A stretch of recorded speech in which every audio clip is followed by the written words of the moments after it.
Hi everyone, I'm Shauna. I'm Sarah. I'm Tina. I'm Jada. I'm Susan. And welcome to Serial Talk, where you get to see real talk.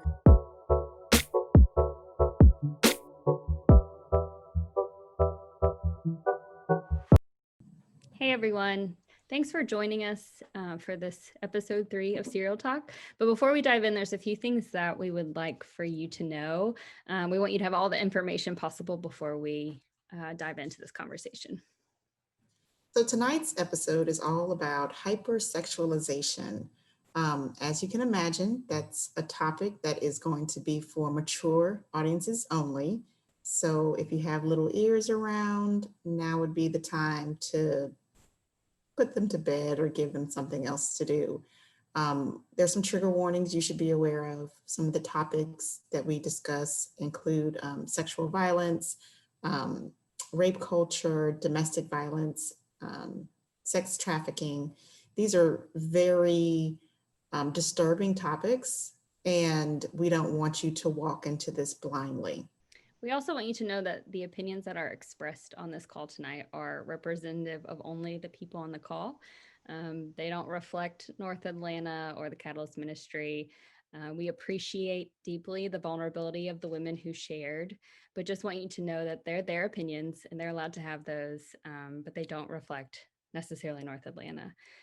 We are so glad you are here. We appreciate you taking this journey with us and being willing to be vulnerable with us. We will have a Zoom call for you to be able to join next week so that anything that you want to discuss further, feel free. We are also available individually to reach out to us if you have anything you want to talk about. Anything that was discussed tonight that triggered something in you that you need to talk about, we are here for that as well. North Atlanta also has access to an incredible counseling center. We would love to put you in touch with them if that is something you want to pursue, but we are here for you at every level. So please reach out and let us know how we can help. And otherwise, enjoy the episode. Close enough. You eat it for breakfast. It's right? cereal. It counts. Cereal bar. Welcome back. We are so excited. Episode 3. Some familiar faces already back to join us this week, but we are going to tackle the issue of hypersexualization. But first, we're going to do some quick introductions of our panel tonight. So we will kick it off with Tina. Hi, I'm Tina Brown, and I am a member at North Atlanta Church. I've been there for about 6.5 years now. I am a new member of the Operations Council. I'm originally from the Midwest. I've been in Atlanta for about 20 years. I work in marketing, and I'm an MBA student at Georgia State as well. Happy to be here. Hey, I'm Jada. I'm a junior at Harvard. I study sociology at secondary and African American studies. I've been at North Atlanta for about 5 years now. I didn't grow up there, but really love it, and I'm happy to be here. I'm Susan Pa. I've been at North Atlanta for most of my life, except a brief stint in Texas of about 8 years.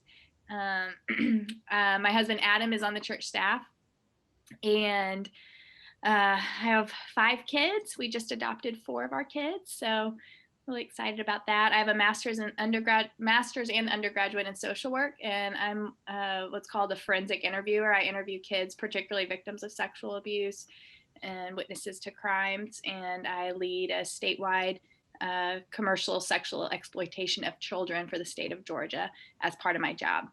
So I'm really excited to be here and to talk about this topic. Thank you for being here, ladies. We're really excited to explore this topic. So first, we need to define the term. What does hypersexualization mean to you?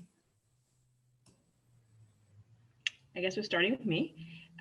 So for me, this term is such a loaded term when you really think about it, because depending on your upbringing, your religious background, your own experiences and things that you've been exposed to, what I deem is hypersexual and what somebody else deems as hypersexual can be vastly different.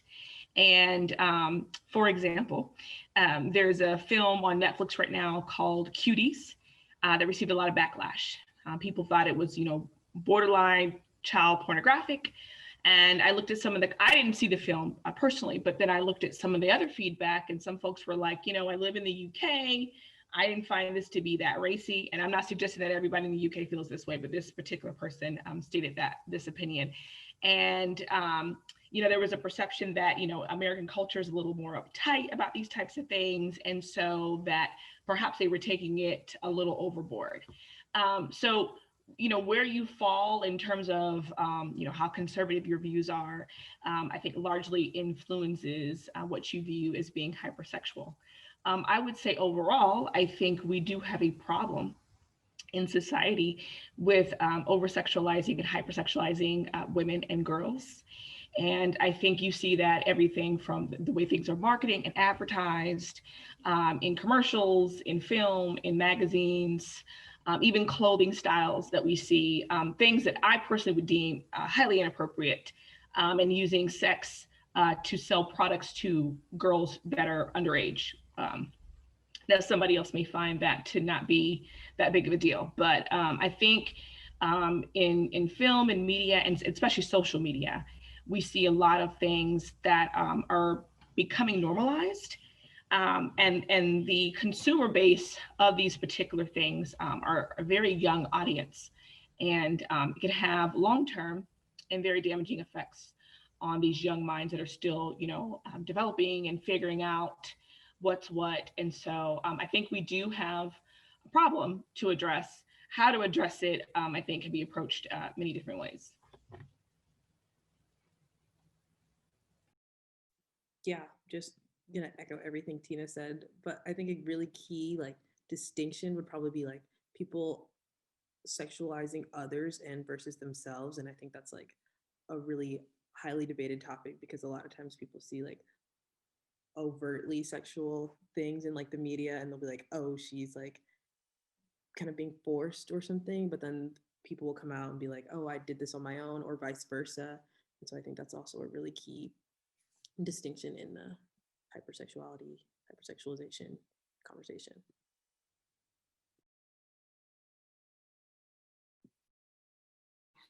I'm going to totally borrow a quote from somebody that I really liked.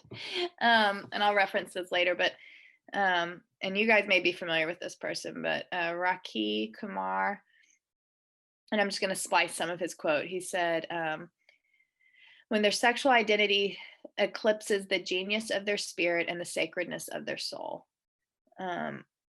And to me, I think that's what hypersexualization, when it does, it overshadows the person and who they are, and they just become about body parts and sexual gratification, whether mentally or physically, to someone else. To me, is where I think it becomes hypersexualization. And to echo what Tina was saying, it's kind of a tricky topic. I kind of have my work brain and how I think about it, and then I have my church brain, and so I'm glad that we're defining hypersexualization as opposed to purity or something like that. Where I grew up in the 90s, where it's interesting now as I'm older, a lot more people are talking about purity culture in churches in the 90s, and so it's interesting now that I'm older and I'm kind of removed from that. Looking back on it and knowing, even as a teenager, thinking some of the things that were being taught were a little like, huh, what? And now hearing adult women speaking out about how damaging that was. And so I'm glad that we're talking about hypersexualization as opposed to things like modesty or, I don't know, just different topics, because it is kind of, even hypersexualization is loaded, although I don't think it should be, especially from what I do for a living, where we're trying to advocate for girls who are being sold. But yeah, it's kind of an interesting topic within the church. So I think it's exciting that we're covering it and talking about it.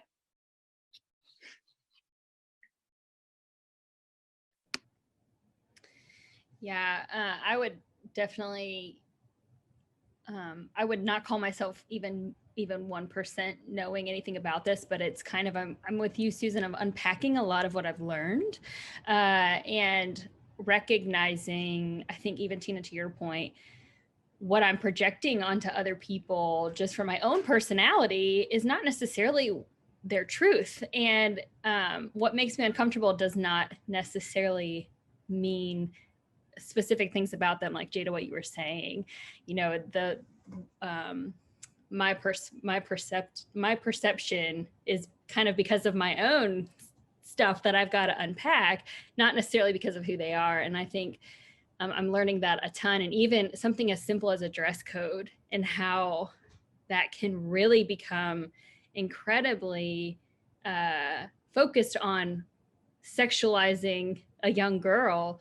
And we kind of joked about this at some point, but like my shoulder not being exposed, and what does that actually mean versus, you know, teaching young boys the respect of, you know, a woman. And anyway, I think we'll probably get into all of that, but this is something I am starting to unpack and wrestle with, because it is something that's very deeply rooted in how we're raised, or at least how I was raised. But I think, Susan, you kind of segued us very well into the next question of why should the church care about this? Why should the church be talking about this in the space of the church? What is important for them to know?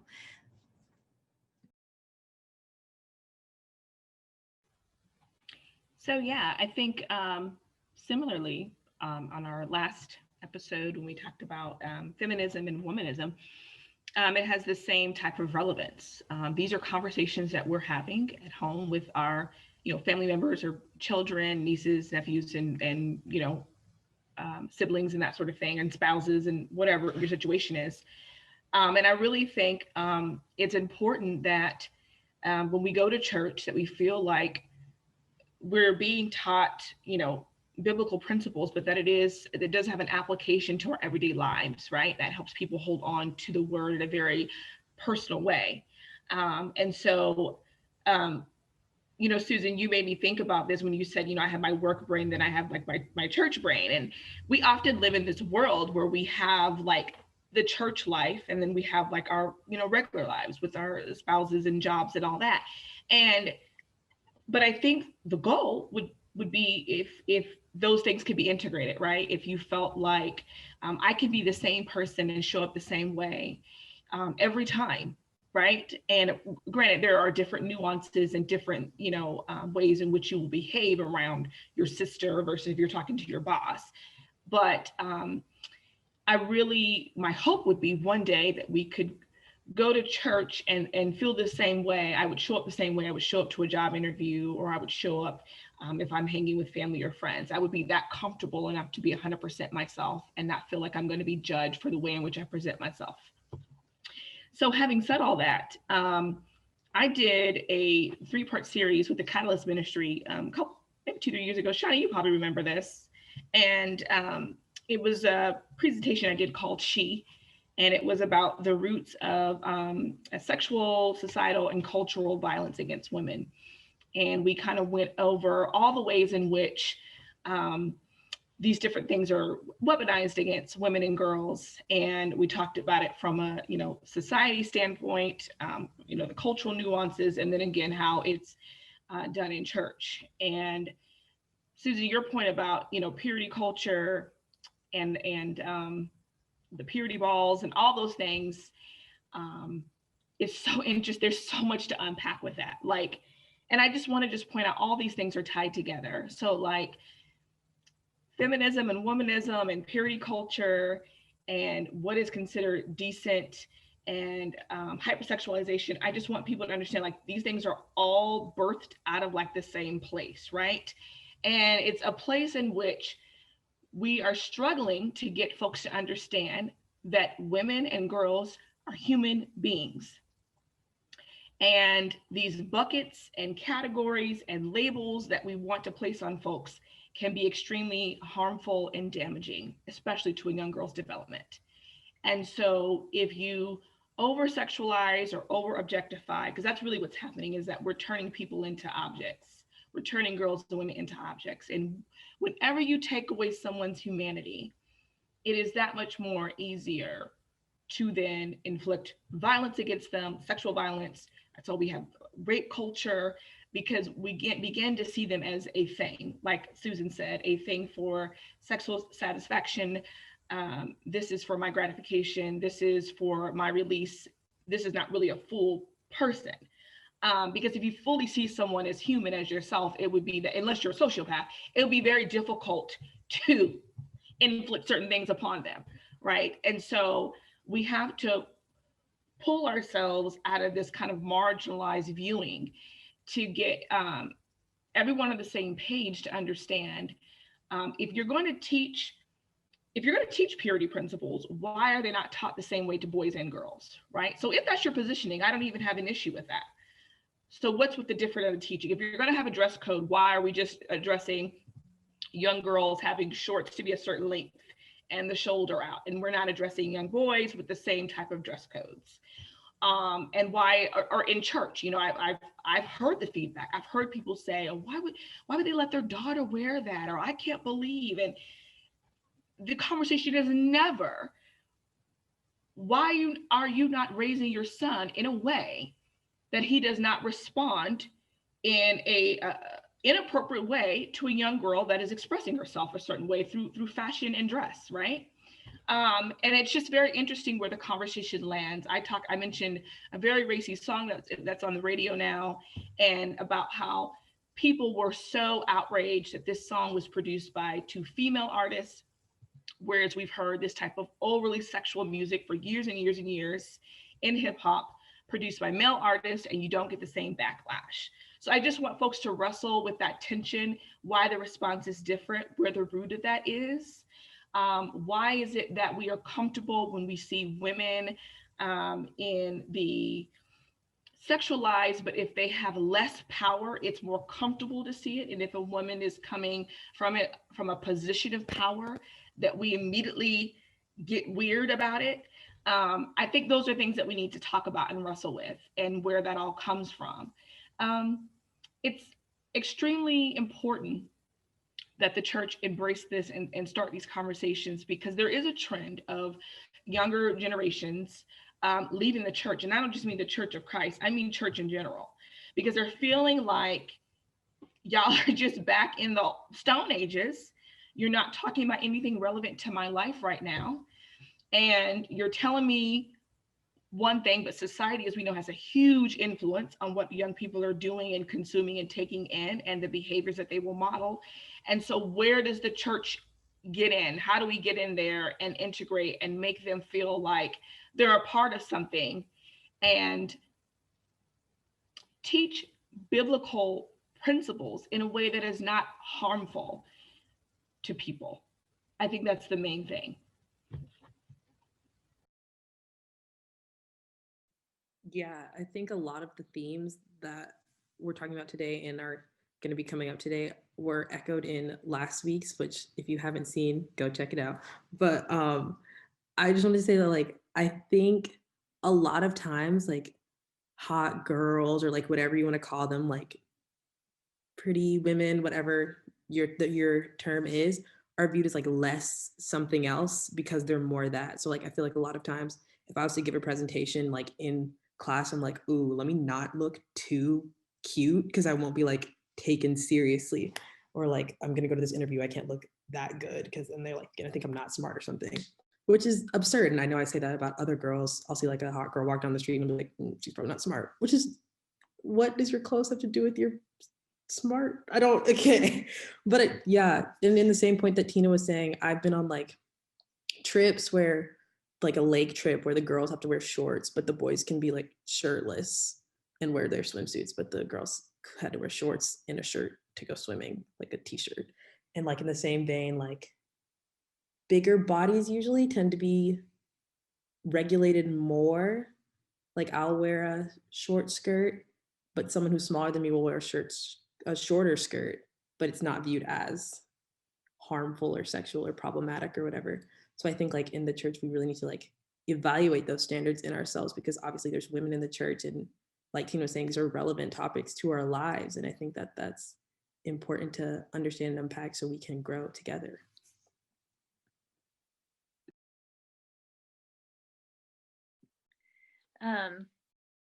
Yeah, I think as I kind of thought about this topic, I kind of took some notes, and so I'll be kind of looking at those. But as I thought about it, I was like, purity doesn't equal hypersexualization.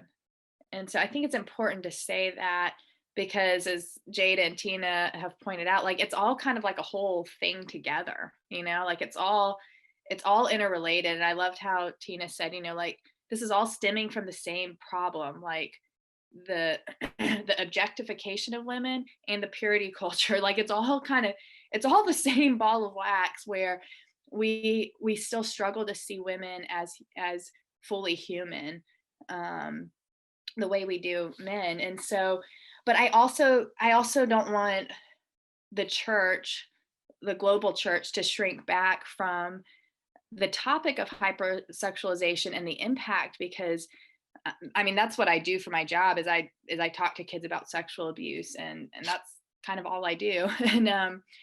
And work with girls that are being trafficked in the state of Georgia. And so it has an impact. And so I don't think, at the same time, I don't think we should be apologetic for wanting to address the topic. I think we often miss the injustice of it. The injustice that we do to our own girls, and the injustice that has been done to us, but also the larger injustice to women worldwide, that if we don't take a stand and we don't speak out about the impact of hypersexualization, there's a real impact for women. And some of, I mean, the stats, you can't be in a group of women and there's not a woman in there that hasn't been abused, that hasn't been raped, that hasn't been sexually abused. And then you have women, here in our city, in the state, in the world, that are being sold for sex. And so I think it's a really important topic, but like I said earlier, I think it's just very loaded. And so as I thought about it, I was like, I think it's important for us not to equate purity with hypersexualization. I think it's also important, as we look from a biblical standpoint, about how God talks about sexuality and beauty, because he, I was looking at like Ezekiel 16, where he acknowledges sexuality. The story of Ruth, I mean, it's like a little scandalous what she did. And it was like advised by her mother-in-law. This is clearly part of God's larger story of what's going to happen. But at the same time, it's like scandalous. So like, I think sometimes we miss the nuances when we're just like, hey, your shorts need to be here, and wear a t-shirt over your bathing suit at church camp. Like, so I think sometimes that sends the message to girls that like beauty is a problem, like how you look is a problem, your body parts are a problem. And now that I have two girls myself, it's like I've really started thinking about like, how am I communicating this to them? Because I'm like, man, I'm not going to make them feel like them having all the body parts that every other human being has is a problem. Like, and so it's like, how do we communicate that? Because I certainly want my girls to be modest. I think you do on some level reflect who you are by who you dress. I mean, that's part of style. And so I think it's important to have a level of modesty, because I think it does communicate, whether we want to acknowledge it or not, some level of how we expect people to interact with us. But it's kind of an interesting dichotomy. I used to work at the district attorney's office in their crimes against women and children. So we handled like all child sexual abuse cases and rape cases. And what was so interesting to me is the DA, that will remain nameless, he was known for just not respecting women. And so it was, and responding if women were more sexually dressed in his office. And so it was so fascinating to me is that someone was telling me, they're like, oh yeah, like two of the female attorneys, they're like, oh yeah, they always wear a shorter skirt and put on high heels when they have to go talk to him because they know they'll get what they want. And I'm like, wow, like, like here we are prosecuting rape cases and child sexual abuse cases and human trafficking cases, and you're putting on a shorter skirt to go get what you want. Like I'm just like, it's all part of the same issue, but we've also created a lot of shame within the issue. So it makes it hard to like cut through and figure out what's keeping girls safe, what's keeping women safe, what are we communicating by how we dress. but also like, I don't want to shame you. And yeah, we have different levels of comfort. And of course, to Jada's point, like people have different body types, and certainly there's different standards for how you're built and how long your legs are and how big your boobs are. And like, that's unfair, you know? So I think it's a really challenging topic, but I think there's also a lot at stake. There's a lot at stake for our girls. There's a lot at stake for our daughters. There's a lot at stake for ourselves. And there's a lot at stake as a justice issue and as a societal issue, and how we talk about it and how we treat it. So anyways, I don't have any answers, but I'm very passionate about the topic and how I feel about it. But yeah, I think those were kind of my main things that I talked about. But I think one of the things the church has failed to acknowledge as we talk about purity or sexuality or whatever you want to call it, that God created beauty, and he created sex, he created sexuality. Like that was all part of his plan. And I think, you know, I grew up in the 90s and the youth group, and I think that was like kind of missed. And I don't know if I just wasn't paying attention, because I was definitely kind of a tomboy and like wasn't really into that talk at all, but or if someone just failed to tell me that. Now thankfully I had a mom that did, but like I think there was really good intentions within the church, but I think there was a failure in talking about like the Song of Solomon and just the story of Ezekiel and Ruth, and just different stories about sexuality and about beauty, and that God does acknowledge like women's sexuality in the Bible, and it's not in a shameful way. It's not in you know, run and hide kind of way. So yeah, I think it's important that we communicate that to our girls, and how we talk about, you know, this topic. Susan, what you said, and Tina, what you said reminded me of this quote that I saw by Jackson Katz from his TED Talk, Violence Against Women, It's a Men's Issue. And it says, we talk about how many women were raped last year, not about how many men raped women. We talk about how many girls in school districts were harassed last year, not about how many boys harassed girls. We talk about how many teenage girls got pregnant in the state of Vermont last year, rather than how many men and teenage boys got girls pregnant. So you can see how the use of this passive voice has a political effect. It shifts the focus off men and boys and onto girls and women. Even the term violence against women is problematic. It's a passive construction. There's no active agent in the sentence. It's a bad thing that happens to women. It's a bad thing that happens to women, but when you look at the term violence against women, nobody is doing it to them. It just happens. Men aren't even a part of it. And that reminded me of what y'all were talking about, because we read the Bible with that lens too. And like, I feel like, this is personal, it's not necessarily statistically proven, when you hear about like, well, Jesus even loved the prostitutes. And when we think about the prostitutes they're talking about, it's women. And when we read David and Bathsheba, we don't acknowledge that he probably raped her. And he was still this great king, and we talk about him every Sunday or every other Sunday, or we talk about him all the time. And we don't view the lens of what the harm could be to a woman sitting in the audience who has experienced a perspective that maybe you don't share. Or when you read the Bible through a lens of someone who has not been harassed, abused, or violated, you overlook the part of the story and steamroll through it as if it's a lesson that everyone should understand and get. And I think that's where we're missing it in the church. Like, we need to view the Bible through the lens of, this was a weird culture where women were not that thought of highly, and a lot of things that were done to them were abusive. And when we talk about them in the current age, that has a very different impact for a lot of women sitting in the audience. And I think we roll through that because the men aren't a part of the equation, and we don't see them as part of the problem. And that means we don't correlate that when we're hearing stories in the Bible of what men were participating in and a part of, because we write it off as cultural. And I don't mean to say that David's not worth learning from, but I think that's an important part of the story. And we tend to roll right through that And that might have an impact that we are unaware of. And that's why this conversation is just enlightening for people who unintentionally, it's not intentional. And I don't feel like anyone's maliciously at the pulpit preaching about rape and sexual violence as if it's not important.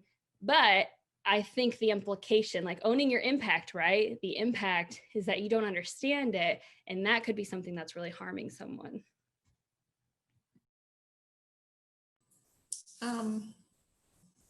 That's a good point, Shauna. And now that you mention it, I don't know if I can remember off the top of my head of sermons that I have heard talking about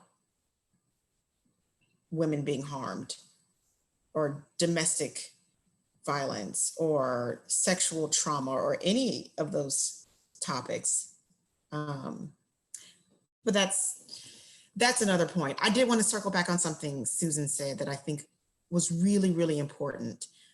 When I was growing up, also in the 80s and 90s, sex was treated very taboo in general, very hands-off, kind of Nancy Reagan-esque, just don't do it. And even, how do I put this? Even if you are not talking about aggressive, harmful impacts that can occur to women, when you're failing to recognize the necessary element and the beauty and the power of sex, just on a normal, healthy level, then it's difficult for women who've been told all their lives, no, bad, cover, modest, shame, don't, to then develop into a woman who can appreciate sex in a healthy way. I have friends who have had difficulties in their own marriage, like learning how to flip that switch and transition over from this being unacceptable, unspoken, good girls don't, and then transitioning that to understanding how to have a healthy sexual relationship in their own marriage. So the detriment isn't just to young girls, but also not having that conversation. And like you were saying, Susan, discussing the way that God created and the need for healthy sexual relationships as one transitions into adulthood is equally problematic, I think. And the call to be submissive. Right. Amy talked about this in episode 1. Amy McLaughlin mentioned this and how this implication or expectation that women be submissive and what that looks like to different communities and what that results in for women sometimes. I was gonna say this, DJ, maybe trigger warning this, but I was gonna say also, we might even cut this out, I don't know. But I was just thinking while you were all talking, it was like when Susan was saying like you can't be in a room of women that like at least one of them has like experienced some type of sexual violence or something. I've heard a lot of like people my age or like older, just like women and girls that I've talked to, it's like once sexual violence is experienced, I feel like there's like a turn to hypersexuality almost. It's like something like happened. And so now it's like, now I'm just gonna do it like because I can, and like kind of like take that ownership, which I also think is problematic when we don't discuss that in general. Because that just reminded me when Susan and Sarah were talking about that, I was like, that's a big, I don't want to say problem, but I mean, it is a problem that needs to be addressed, I feel like, and where better to go than to church, you know what I mean? Like, so yeah. Yeah, I would. Yeah, Jane, I'm glad you brought that point up, because that was something I thought about. Because yeah, that's certainly like in my line of work, we talk to families a lot about this. Like once children have experienced sexual abuse, and they've internalized. I mean, as we've already talked about, like society wise, I think all of us as women have had to fight for our self image. I mean, I know like I've had to give it a lot of thought, like, um, and I think, I mean, and it's interesting for me because I feel like a lot of my friends are like, wow, you have such a healthy self image or concept. And I'm like, and I think about, I'm like, wow, I've had to like work for that, like I don't think any woman hasn't had to work for that. Because I think societal wise, we objectify women so much. So certainly when a child's experienced sexual violence, they continue to internalize that. And so I think that's certainly, yeah, we talk to a lot of our parents when they come in after their child's been sexually abused, and they do have kids that are now seeking that out more. And that certainly is a warning sign for sexual abuse. It's certainly an impact of sexual abuse, not for everybody, but for some. And so, yeah, that's certainly not uncommon. And so I think that's where, when we don't talk about it and we don't acknowledge it, it becomes an injustice. And particularly for our youth that we work with that are human trafficking victims just within the state of Georgia. I mean, I would say, just knowing these girls' history and the young men's history that have been victims, it's like 99% of them have been child sexual abuse victims, And so when we talk about human trafficking and youth that are sexually exploited, they were objectified as children at some point. And so I think it's just a real challenging impact. And I think it requires a much more in-depth look before we just kind of broad strokes decide, oh, that person's, put them in whatever category, or I don't approve of how they're dressing or whatever. And we don't realize that maybe that was something they were taught, or they were objectified young, or it's how they have survived. So yeah. Yeah, that's so many good points. Like y'all have brought up so many different things. I've been taking a few notes. So first, I want to circle back to Sarah's point about healthy sexual relationships. Oh my gosh. So yeah, exactly. Right. So while we're busy shaming girls all while they're developing, how do we then expect them to get married and understand how to take ownership of their body in a way in which they can engage in sex from a healthy aspect of something that's not just being done to them? A lot of times we have this idea, so sex is just something that's done to women that we don't actively participate in, which is just so odd. Even if you think of some of the words and slang type of language that is used to describe sex, it has a positioning where the woman is just receiving this activity, that she's not an active participant. Again, putting her in the margins, again, putting her in the place of no power, of no authority over what's happening to her. This has to be addressed, right? I often hear women talk about that transition, and like you said, Sarah, so many people have been taught that even not just sex itself, but certain variations of sex, if you will, are inappropriate or not acceptable. Good girls don't do this, good Christian girls don't do that. And you have people, in therapy over this type of stuff. I mean, this is long-term damaging, harmful things that we do to people's psyche when you shoot down something, tear down something, and then immediately you like they're supposed to flip a switch on their wedding night and be ready and healthy and in a good place. It doesn't happen that way. And then also, so for all the women who are not virgins on their wedding night,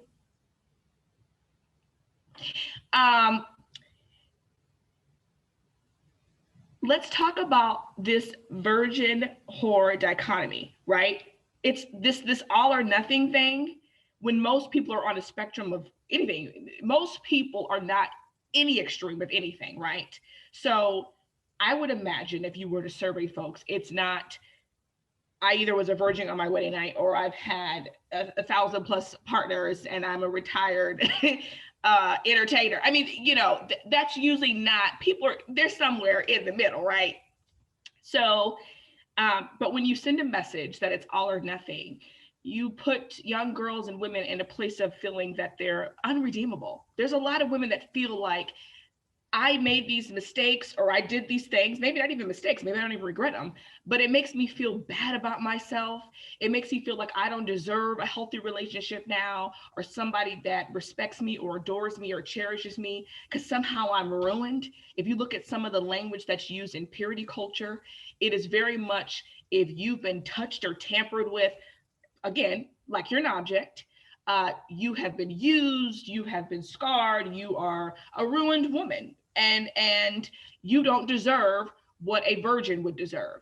It's just extremely harmful. Another point, Susan, you mentioned something about you wanted your daughters to eventually, you know, dress modest. What is modesty, right? It's kind of like when we talk about respectability politics, and when folks say, oh, if you were just, you know, more professional, or what if you just acted this way, these things wouldn't happen to you. The police wouldn't billy club you. Well, who determines what that means? Like, what is professional? What is modesty, right? And the cultural nuances. If I'm from a Caribbean family and maybe the women dressed a certain way, or I'm from an Indian family and the women, you know what I mean? What is modesty if I've grown up and I was heavily influenced by my aunt that often showed her shoulder and deep cleavage? Maybe I think there's nothing wrong with that. And then somebody else, their parent or whatever, wore high collars and they were covered up. Like, so where is the line, and who determines that? And it really comes down to cultural and social norms and what you've been exposed to while growing up. And I don't know how the church packages all that up and presents it, but I think that's why it's a conversation that needs to start. Jada, you made the perfect point about larger bodies being regulated more than others. And it's so true. And we think about different ethnicities and how larger, curvier bodies are more prominent for certain ethnicities, we think then there's certain types of people that are being regulated more often than not, right? And I've had this experience where young Black girls that I was mentoring often would say, Susie had on the same short shorts I was wearing, but she's long and lean and it wasn't a problem. But because I am a little curvy, a little thicker, it was a problem when I wore the same thing. So again, all a problem. The beauty and intelligence thing, Jada, I never even thought about that. But again, this all or nothing. So either you're super beautiful, gorgeous, whatever, and you have no brain, or you're super intelligent and you're probably not too easy on the eyes. And I've done the same thing. I'm admitting this. Where does that come from, though? Who taught us it's that or the other? Who taught me that if I'm giving a presentation and I'm an expert in my field, that if I wear something that is more form-fitting, that I'm less credible? Why? Like, where does that come from? And I know it exists, but these are the things that I think we should need to interrogate and figure out and peel back the layers to explore the root. And back to what we said on our last episode, which y'all need to check out, episode 2, about how patriarchy and feminism and all these things, that it was not only harmful to women, it's harmful to men. And again, fellas, this is harmful to you, and I'll tell you why. When things are positioned as if a woman presents herself a certain way, and women or people will tell a young woman, oh, you know, once a man gets turned on, he can't stop himself. It also objectifies you, because it makes you seem as if you don't have all your scruples and you're just some uncontrollable madman that has no control over your bodily functions, no control over your emotions. So it also makes you seem as if you are not fully human in a way, if that makes sense. And I think these are all harmful messages for both men and women to internalize, because if I, as a woman, feel like if something violent happens to me, it is all my fault because of the way in which I presented myself. But if I, as a young man, feel like, well, I don't have control, it was there, I had to go. I mean, both messages are extremely damaging to both men and women. There's also, I don't know if this is a TED Talk or I don't know, something I stumbled upon, but it was a question that someone posed to women. They were doing, this is a person, they're either a sociologist, they do some type of work around violence against women, that sort of thing.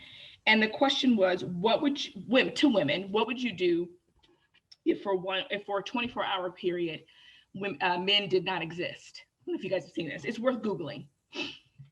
Have you seen that, Sarah? Okay. Just look it up.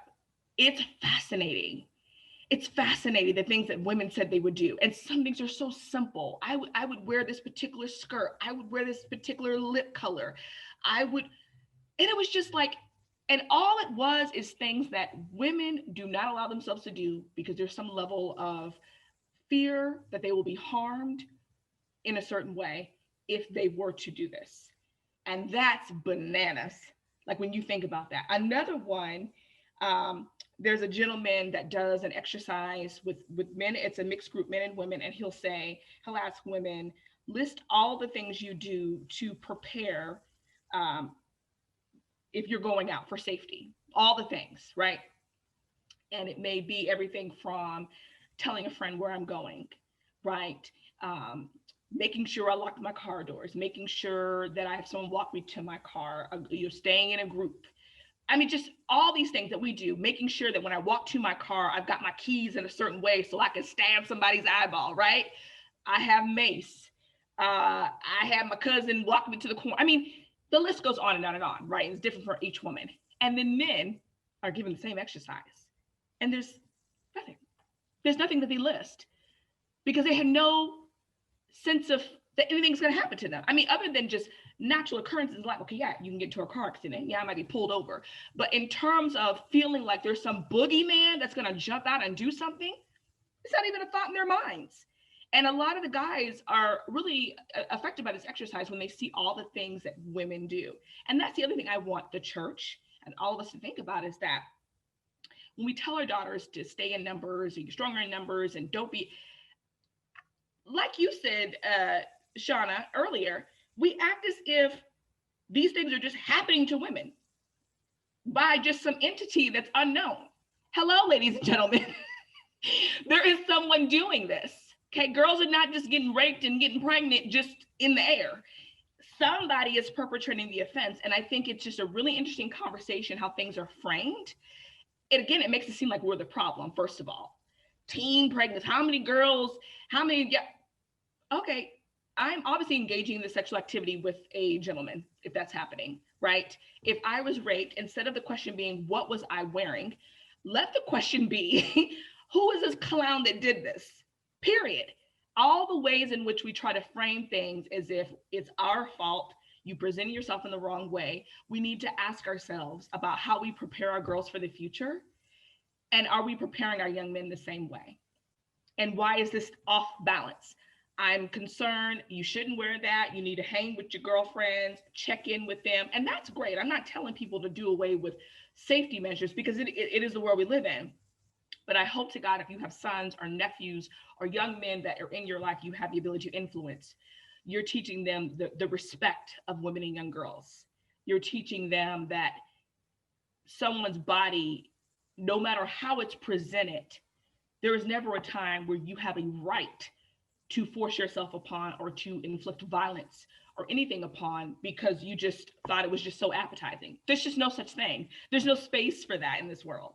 And I just, all the points you guys made are just so amazing. And it just makes me think like all of this stuff is tied together. Like we just said earlier, like all of it, like the purity culture, the modesty culture, the hypersexualization, the virgin whore, the man, I'll see things online. Okay, you want her to be perfect and innocent. She's never done anything. But then all of a sudden y'all get married and she knows how to hang from the ceiling a chandelier. How, sir, you need to think about your life. And then on the flip side, you got some guys that'll get with a woman that has some experience, a lot of experience. And he's then like, where'd you learn all that from? I need you not to be concerned. I need you to accept the rewards that have been given to you. I mean, really, but we live in this world where we never question where the experience that men have, right? It's never a question. No, men do not walk around thinking about what's my number. I know that's a topic we're probably not ready for, but that's not something that men are thinking about. Men don't walk around ashamed that they've been with 1 woman, 5 women, 10 women, 500 women. It's usually a badge of honor for the most part. And we know the same cannot be said for women. So what's going on? And how and why? Well, we know why. But how do we attempt to at least balance this out a little bit so that we're sending healthy messages to both men and women, and allowing people to feel comfortable in their bodies and embrace their sexuality, and so that when they do get married or they're in a relationship, they're coming from a position of power, not that this person is going to do something to me now and I don't have any control over it. Just a few thoughts. I also want to just, I mean, not to take away from anything anyone said, but just kind of acknowledge that this happens to young boys too. This happens to men. We recognize that. It's not that we're trying to overwrite or ignore the fact that men can be sexually assaulted and young boys are also very vulnerable in this whole conversation. I wanted to just acknowledge that for our male viewers. We see you too, and your pain is just as important. But I think to Tina's point, this only progresses all of us if we kind of come to terms with all of this. It's for the good of all of us. Well, and I would just add, I like how Tina talked about, it's a men's issue as much as it's a women's issue. And I think that is starting to get a little bit more traction.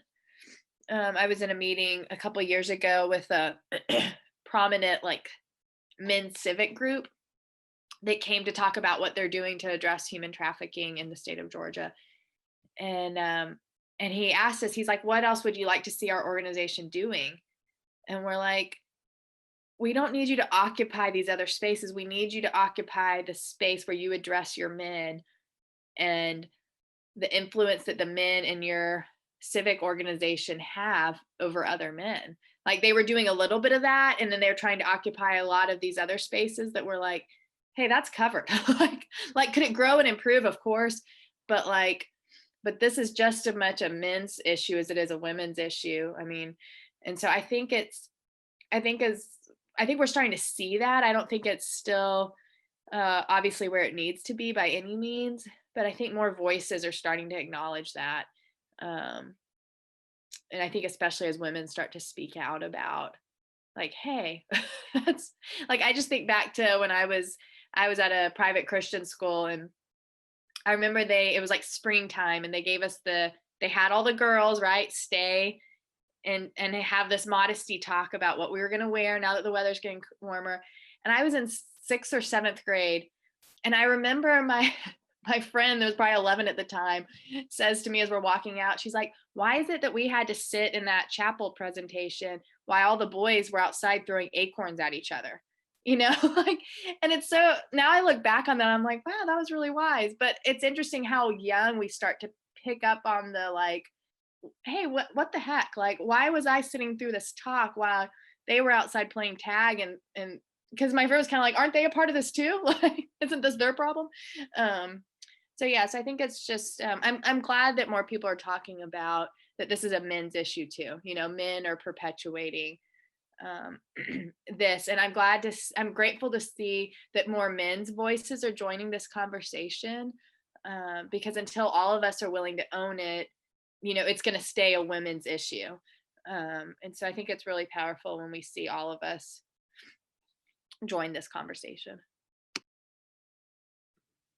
Yeah, I wanted to say to both of y'all's points, actually. The other day, me and a group of my guy friends were out in Atlanta at night, and we were just walking around, and we were went to someplace, I don't even remember at this point, but they were oh, the other day we were here and some dude wanted to skateboard with us. So we went and skateboarded, and he followed us there. And I was the way that I would have just my soul would have left my body if a man had wanted to try and follow me to skateboard.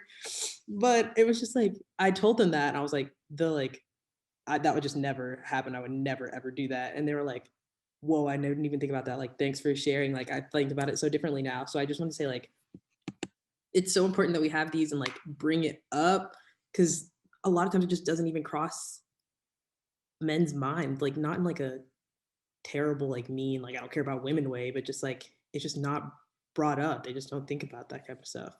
So I'm just so glad we're doing this. I'm sure we all have had conversations like that, but I can remember talking to my husband about all the precautions. Seem like you're talking about, walking through the parking deck at work, like who's in the stairwell with me, who left the elevator with me, who's behind me, who's in front of me, where's the security guard.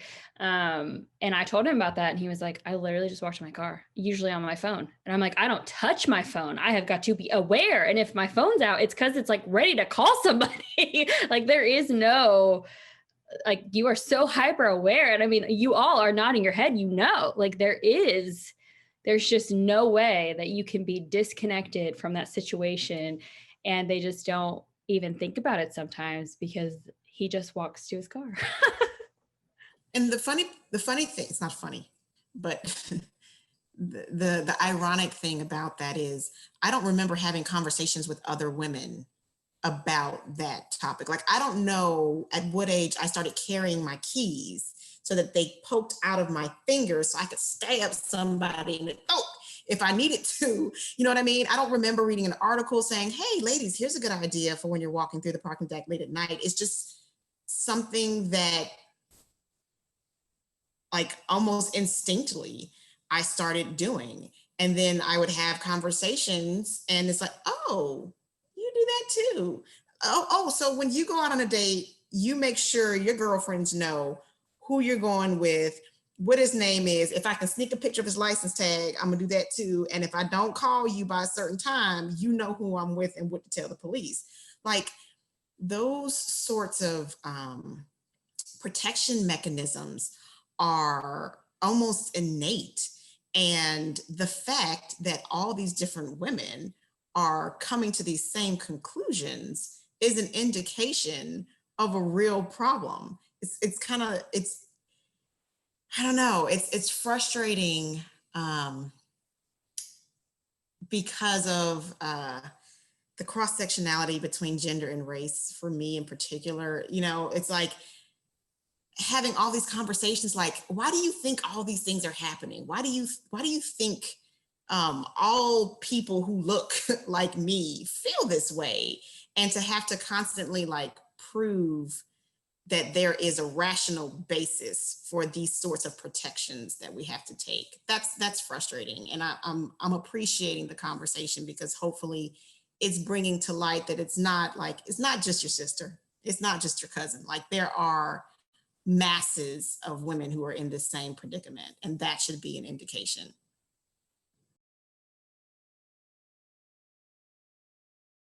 Yeah, I think for me, one of the things that was like so infuriating when Trump got elected 4 years ago was like that video that came out, right? Where he was talking about like grabbing this lady and he does it because he can.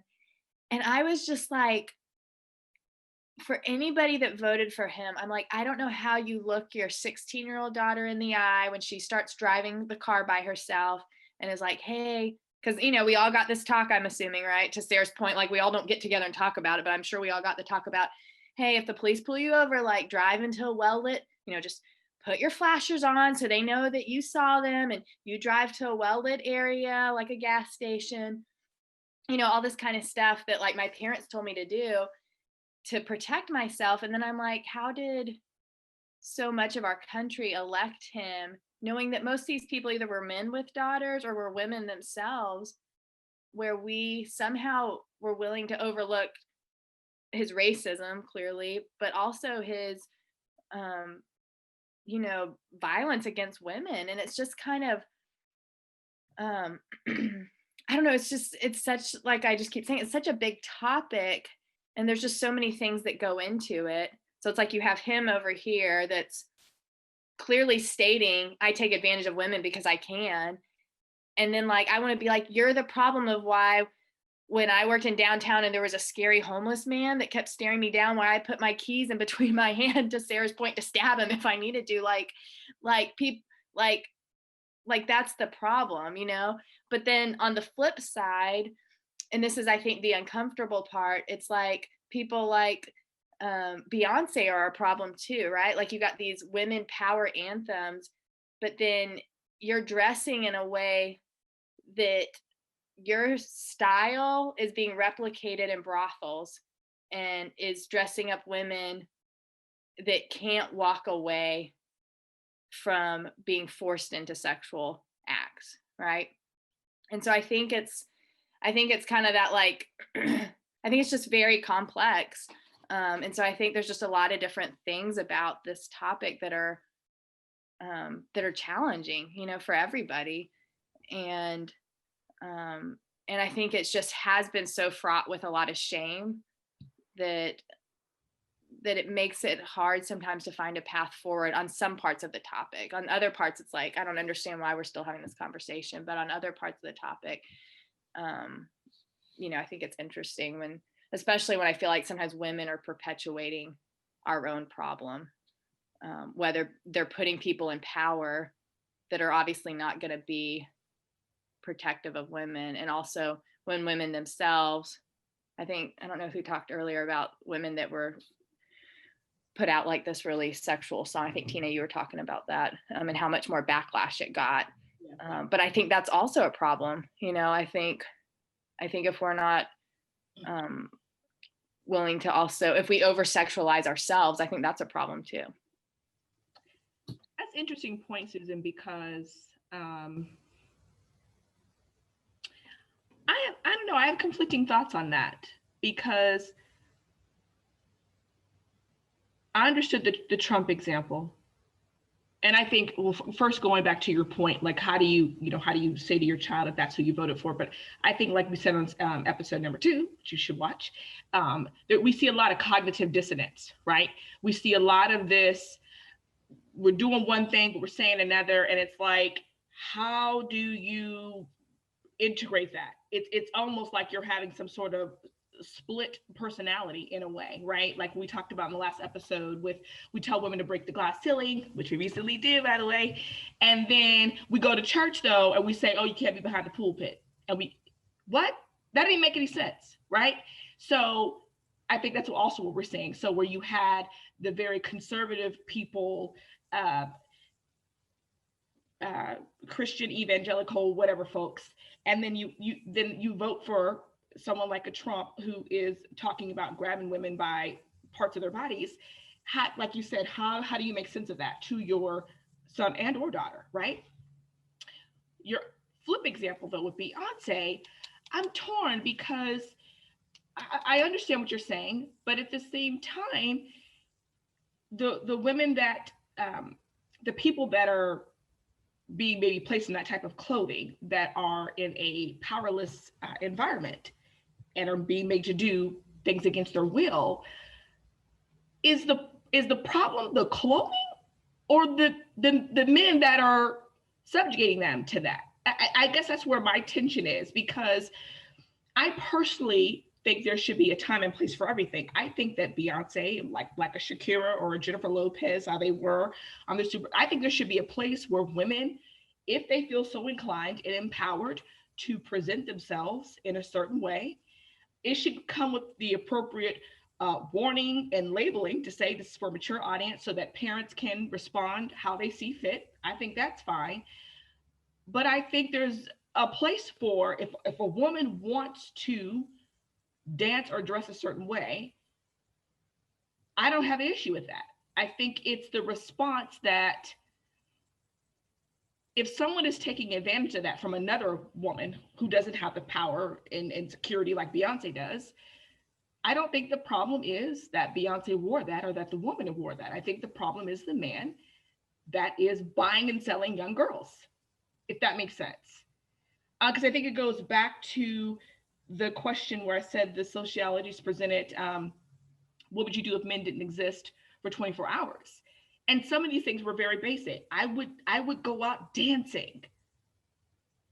I mean, do you understand how crazy that is? That we have women, I mean, we're in COVID now, but we have women that won't go dancing or won't go do or wear a sparkly top or whatever because they realize the negative attention. They realize that somebody is going to feel emboldened to say something sexually explicit or whatever. Look at them in a way that makes them feel uncomfortable. I think we need to address the perpetrators of those actions and not the women. This is like I'm so in the middle of this because I was thinking like, I feel like every woman, girl has that like one piece of clothing where they're like, it's kind of scandalous, but I feel cute. And everyone has it. So it's kind of like, why do you feel cute in it? It's like always what I like think about, like, what is it about this that you're like on the fence about? And I think that's like what I'm thinking about with this too. Cause I'm like, why would I be like cool with Beyonce or like Shakira, pick your celebrity wearing that, but like not cool with like the chick at the convenience store wearing it? Like, what's the problem for me? Why am I like thinking this way? And I think maybe it's just about like kind of who is doing the like sexualizing, I guess. Cause like, I don't know. I don't know where I'm going with this. Kind of just rambling at this point. Do you guys get what I'm like saying? Like, it's just such a like can of worms, especially when you like think about it as on your own self, like as a woman. Like, what, like, how am I harmfully perpetuating these problems, but also at the same time, like, how do I feel good about myself? And like, how do you look at your siblings and women you don't know? And it's like men you don't know, relationships in your life. It's just it's so like into the church. That's a big part of your life. Like, it's all just so wrapped up. I think it kind of goes back to what we were talking about earlier, and kind of like appreciating healthy sexuality.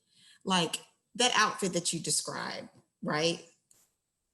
You don't have to go out and have a dude show you attention to validate that you look good in it. When you put it on, you're like, man, I look good in it. And it's because you have curves and you're beautiful, and you don't, it doesn't have to be a tight dress. You might want to stand in the mirror with nothing on and admire your beauty. But having grown up and having that been like that's taboo, you know, admiring yourself as a beautiful sexual being is frowned upon. We don't do that. Good girls don't, fast girls do. You know what I mean?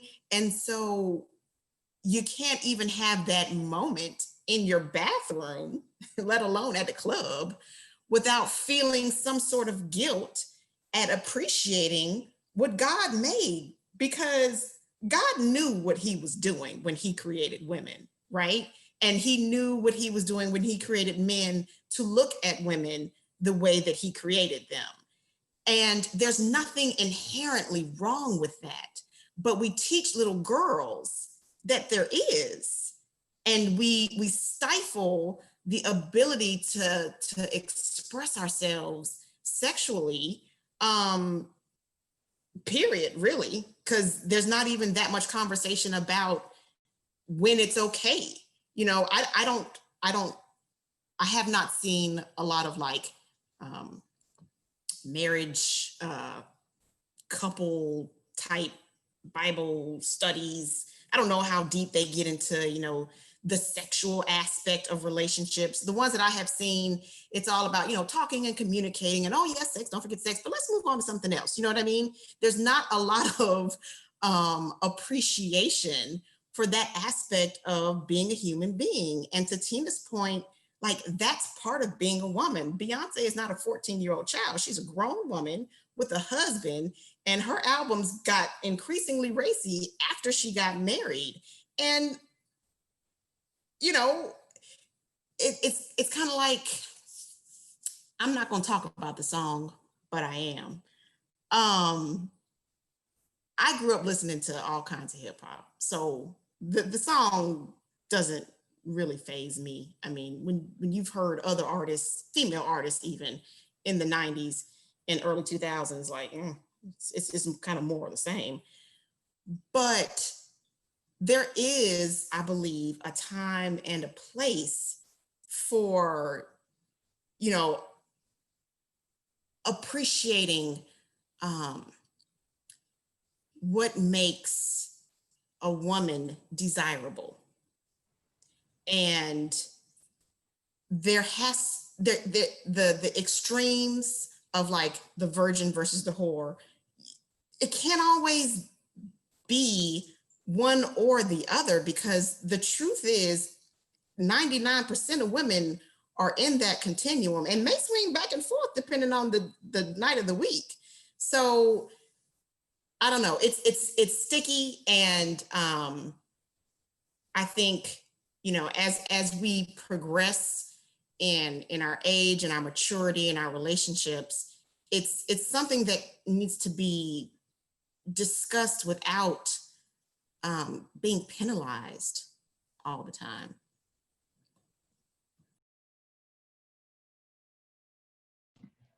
I can relate a little bit to what you're saying, Susan, just from the tension between perpetuating the problem or projecting like my kind of unpacked, like I already talked about this. So I can appreciate that perspective of just, I have a hard time trying to decide where my reaction is in that spectrum. Am I perpetuating this problem? Is this actually something that should be addressed? Or am I just projecting onto a situation what I feel like they should have warned, they should have said, they should have done? And that is hard for me. And I really have to wrestle with it and unpack it, because I think the projection can also be a problem for me of being a part of victim shaming or anything that causes more pain and hurt, because that's not my intention at all. But I do sometimes wonder, how do you stop perpetuating it? What does that look like? And I mean, that's just all part of this conversation too. It's so like everyone keeps saying it's complicated. It is. It's so complex and complicated that the solution is not going to be one thing, one time, one answer. It's not even going to be not electing Donald Trump again. Like, that's not the answer either. It's part of a big, complicated system that I think, just doesn't have one answer. And it is a very, there's a lot of tension in, I think, the journey and the path through it.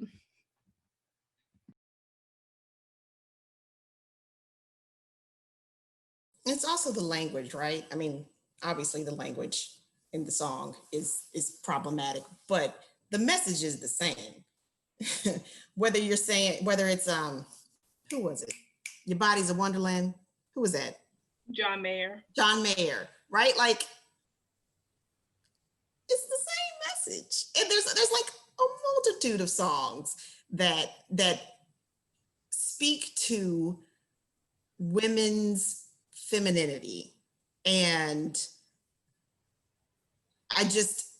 I'm torn, because to Tina's point from last episode too, which if you haven't seen, you should check it out. I think so much of the judgment comes from the fact that it's women saying it, and it's the language too, right? The profanity is real, but it's also who the speaker is, and that is that's a serious double standard. Well, Sarah, you just said it. It is in fact the speaker. You can't even say the language is wrong, because the language is wrong in all the songs. I mean, not John Mayer's song, it's not that explicit. But if you look at hip hop culture and the songs that have come out about admiring a woman's assets, if you will, the language is just as explicit.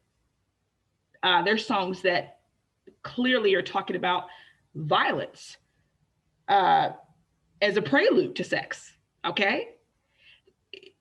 We did not respond the same way. And so the question begs, why is that? And it is because the messenger, and it's because the messenger is in fact a woman. And in my opinion, the reason why we respond differently is because of the internalized patriarchy and the fact that we've all grown up that it is not okay for a woman to do this, but it's okay for a man to do that. A woman needs to be a virgin, a man needs to go sow his royal oats or seeds or whatever. We're all comfortable with that. I mean, I've talked to parents that literally are comfortable with the idea that their teenage or young adult son may in fact be sexually active, but they do not have the same response to their daughters doing the same thing. And this is the same family.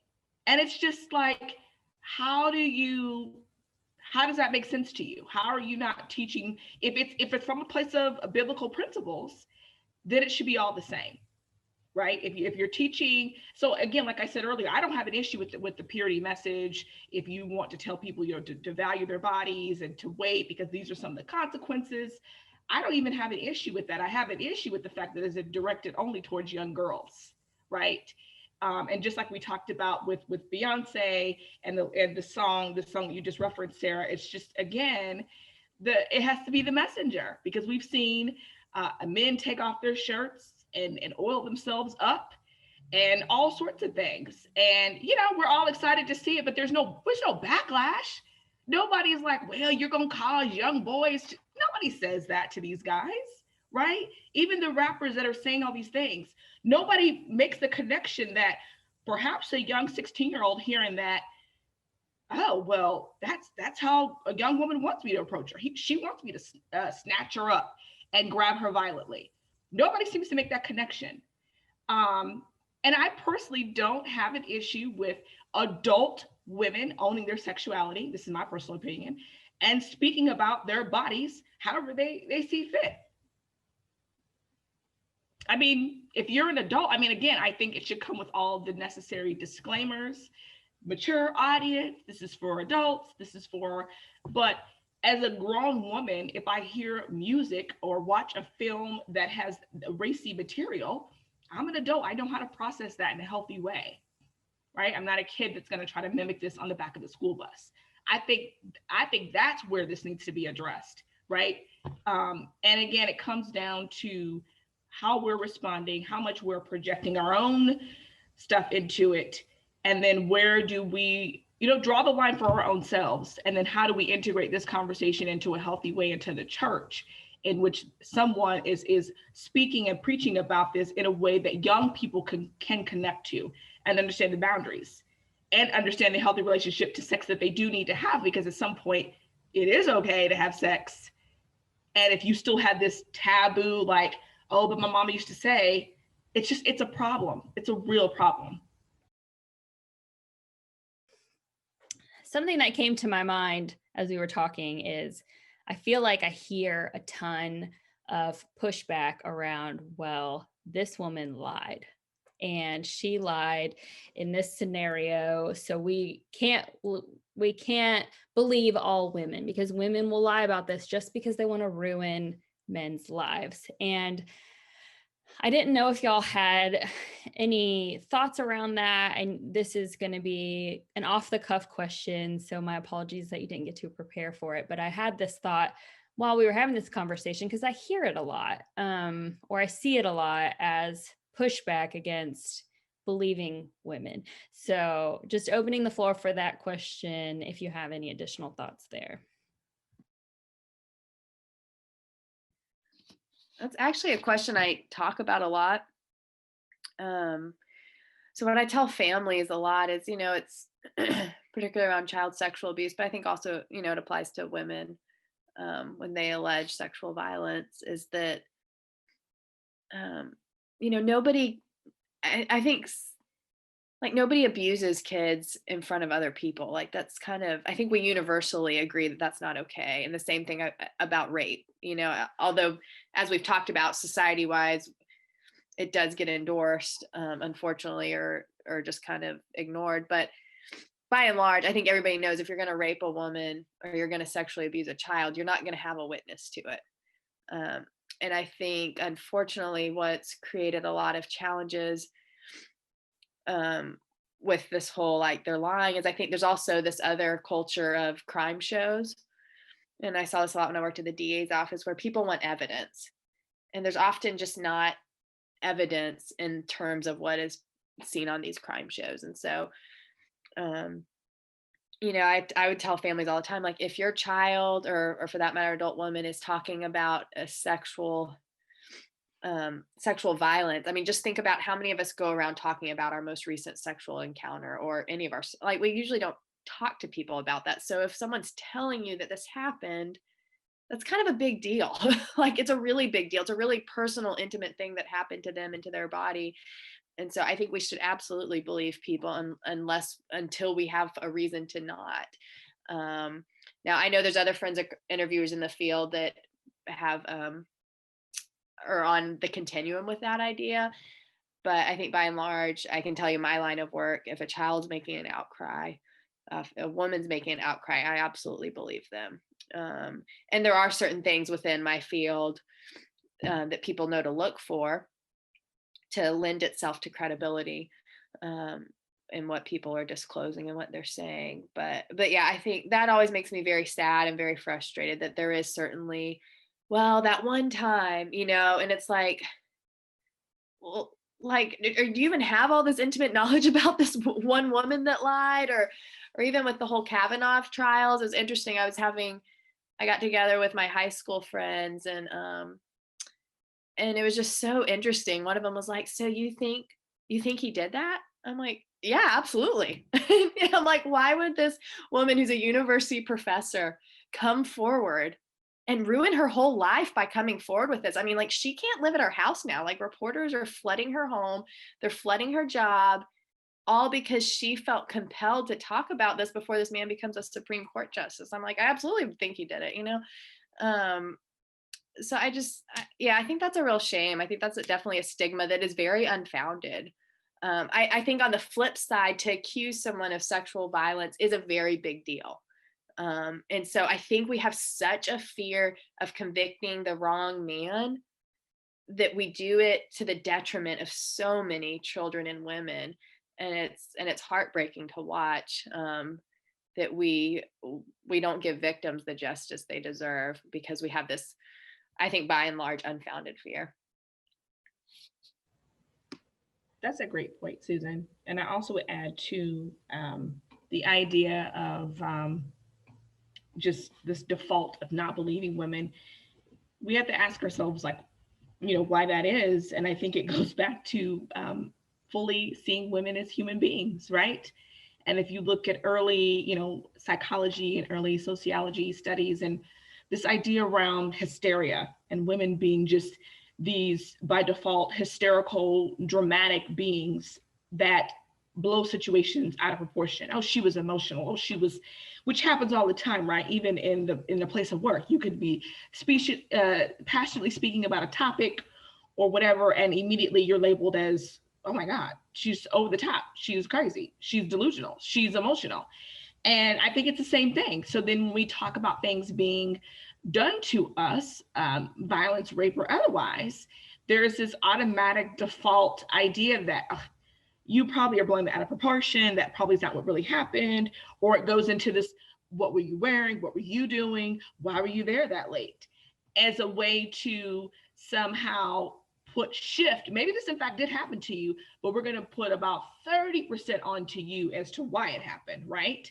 And that's just not how it works, right? Because if you have raped someone, you're 100% responsible for what you did, period.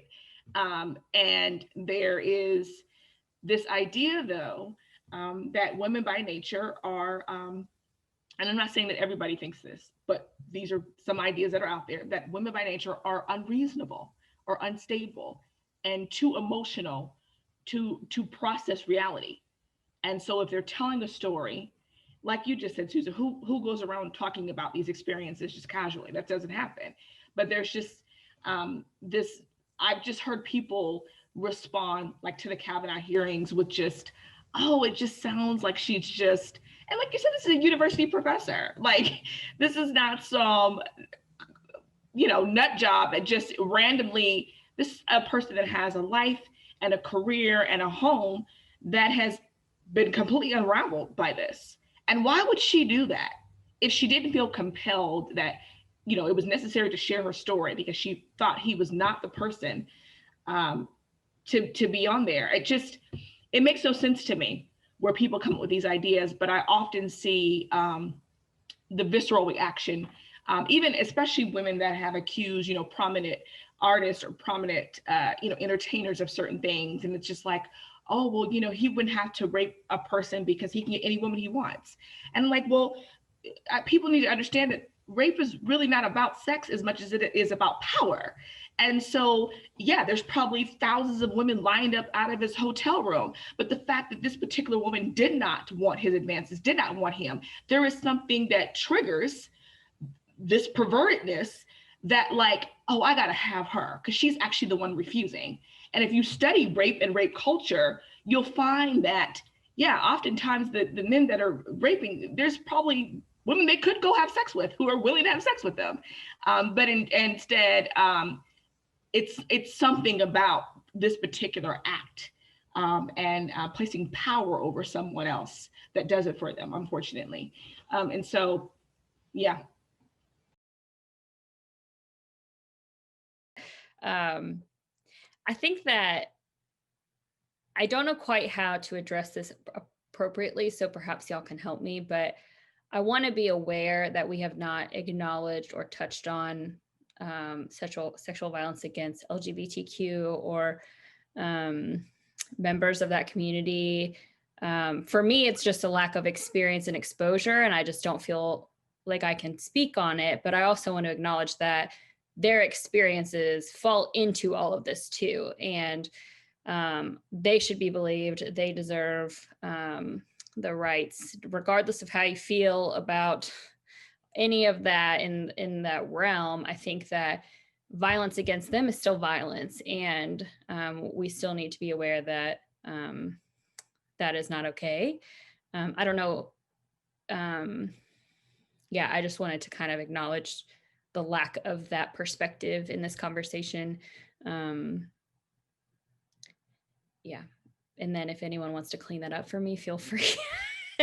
But I all of a sudden I just had this moment of, I feel like that's missing, and I don't want to overlook that as if it's not important or not valid. It's just, I think, just a representation of, or a lack of representation in this conversation, not a lack of concern or desire to care about them.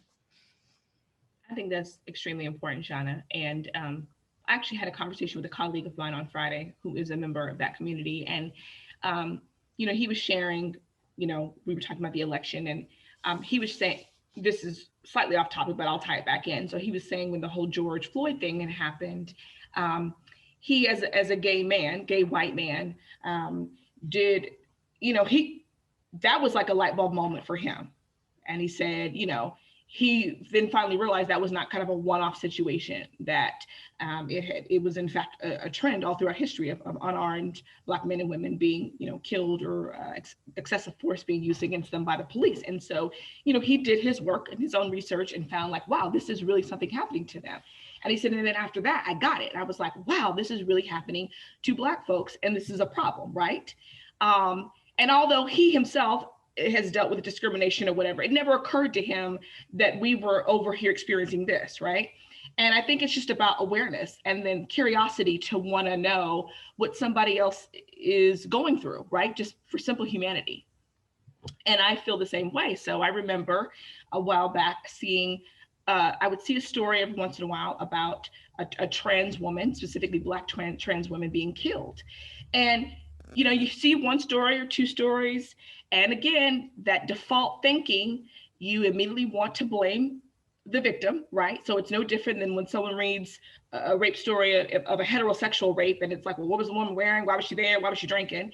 With trans women, you had a lot of, I would look at comments and that sort of thing, and people, their default thinking was that this is a situation where a trans woman did not reveal her real identity to a heterosexual man, and that they engaged in activity, and then later when he found out that she was a trans woman is when the violence occurred. And I'll be honest, I used to think that as well. Oh, she probably lied, and then he found out. It was this whole thing, when in fact that's actually not usually the case.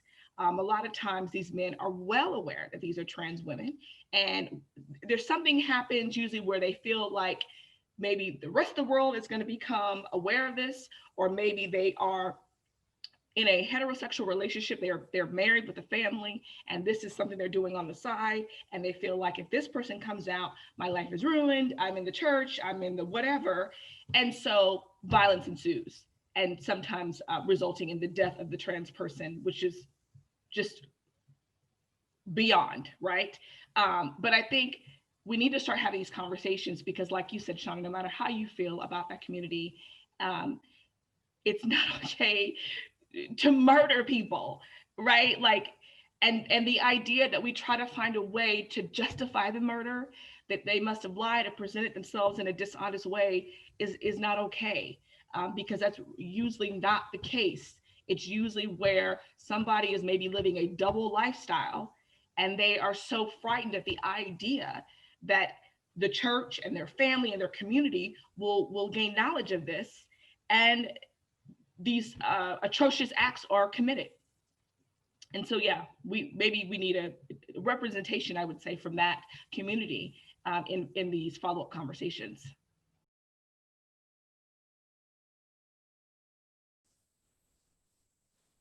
That was heavy, because those stories really, really sadden me. I think the LGBTQ community has enough to deal with without adding in those sort of violent acts. So that makes me really sad.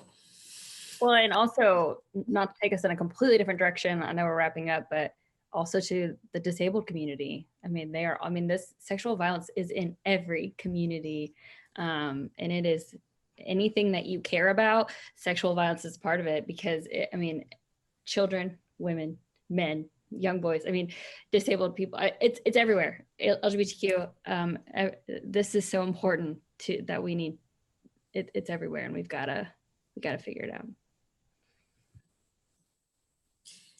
This was, I always say amazing, and I need a thesaurus, because that's not a good enough word to describe the conversation that took place tonight. It was very eye-opening, and I really appreciate the different viewpoints and just the variety of thought that we have. I think there are going to be viewers who agree with something that every single one of us said. And so, having these conversations and thinking about things differently and understanding, just looking at a picture from lots of different angles, I think is always helpful to encourage growth and inspire change. And hopefully that's what these serial talks are doing. It's allowing people to broach topics that they may not have otherwise felt comfortable discussing. Our viewers can look at these episodes and then go back in their own circle with their own friends and families and have continuing conversations. And with all of these brains working together, hopefully we will reach some resolutions faster than we would otherwise have. So we really want to thank you ladies for being a part of the conversation. Tina and Jada, 2 weeks in a row. Thank you for coming back to Serial Talk. Susan, we have loved having you on tonight, and hopefully we'll see you again later this season. And, let's keep these conversations going. Let's not be afraid to do the work and to make others feel uncomfortable and to make ourselves feel uncomfortable, and to really ask ourselves, why do we think the way we think? Why do we feel the way we feel? Why is this an issue? Why am I triggered by this point? Let's talk about it. Let's discuss it. Let's read more. Let's research more. Let's get to a point where we can reach a consensus on things. So thank you so much for joining us tonight. We look forward to seeing you next week, where our topic is professionalism. So I guess on next Wednesday, we will have a conversation via Zoom to kind of digest this episode. So bring your cereal and be prepared to discuss your own thoughts and feelings about this topic. And then The following Wednesday, tune in for the next episode of Serial Talk. We appreciate you for watching, and we look forward to seeing you again next time. Thank you. Bye.